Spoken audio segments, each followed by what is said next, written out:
Malaki umano ang posibilidad na nakaidlip ang tsoper ng SUV na umararo sa dalawang motorsiklo at isang kotse sa Diamantino, Cabanatuan, Isabela nitong linggo. Unang araw ng Pebrero na ikinasugat ng tatlong individual. Sa panayam ng bombarado umano ang SUV sa Maynila at batay sa pahayag ng tsoper, nabigla na lamang umano nito nang nasa harap na niya ang mga sangkot na bihikulo dahilan upang mabangga niya ang mga ito. Anya, nagkaroon pa ng pag-uusap ang magkabilang panig at nagkasundong mag-aayos na lamang.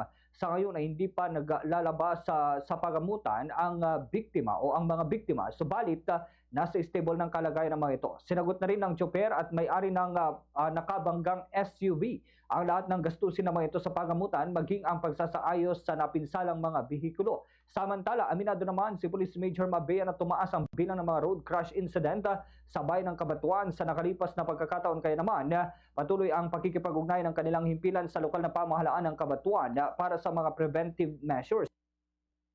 Pinaigting ng kanilang hanay ang pagbibigay ng tamang impormasyon sa mga motorista at mas pinalawig ang kanilang checkpoint upang mabantayan ang pangunahing lansangan sa bayan ng Cabanatuan. Ganito ang bahagi ng pahayag ni Police Major Romeo Mabea.